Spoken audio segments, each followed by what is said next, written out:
Halo, selamat pagi anak-anak kelas 6. Jumpa kembali bersama Bu Maya dalam pembelajaran kita hari ini, yaitu muatan pelajaran ilmu pengetahuan alam.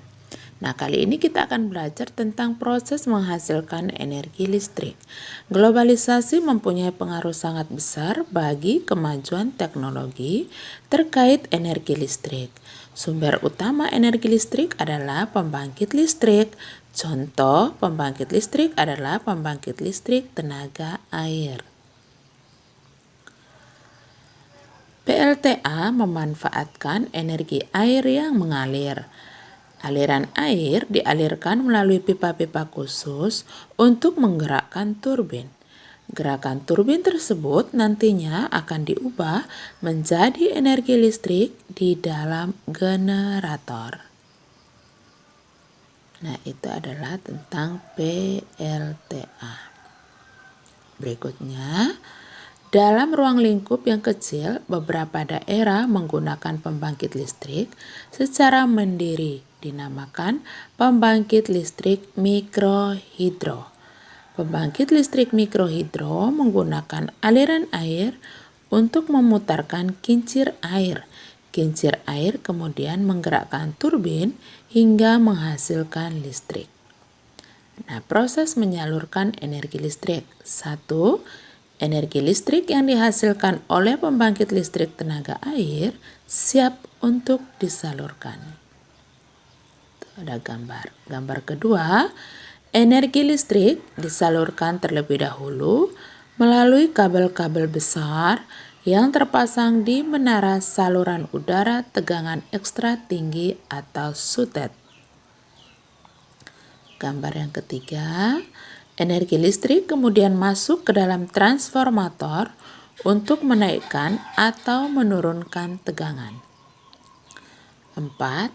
Energi listrik disalurkan ke dalam pabrik-pabrik. Pabrik biasanya membutuhkan energi listrik cukup besar untuk keperluan produksi. 5. Energi listrik kemudian masuk kembali ke dalam transformator. Transformator ini berfungsi untuk menurunkan tegangan. 6. Energi listrik dari transformator penurun tegangan diterima oleh gedung perkantoran dan rumah-rumah penduduk.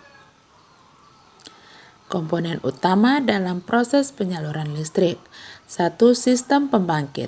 Berfungsi untuk mengubah sumber energi menjadi energi listrik. Sumber energi bisa berupa aliran air, panas bumi, angin, uap, atau tenaga matahari. 2. Sistem transmisi.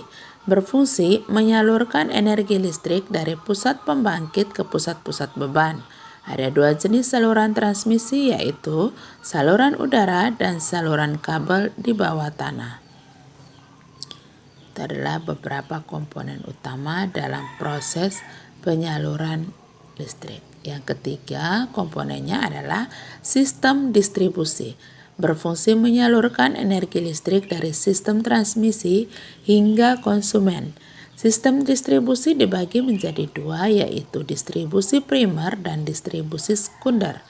Distribusi primer berasal dari jaringan transmisi yang diturunkan tegangannya di gardu induk menjadi tegangan menengah sebesar 20 kV.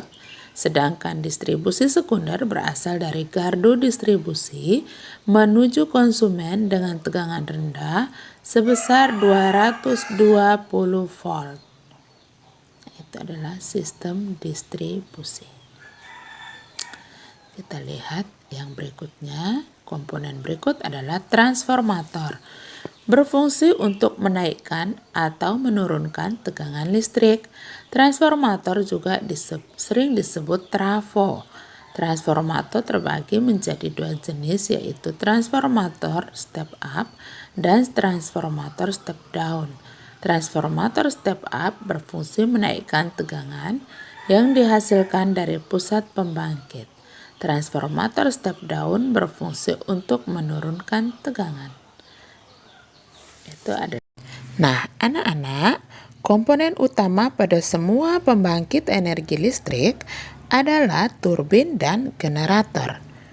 Turbin berfungsi untuk mengubah energi potensial air menjadi energi gerak atau energi kinetik. Sedangkan generator berfungsi mengubah energi gerak atau energi kinetik menjadi energi listrik.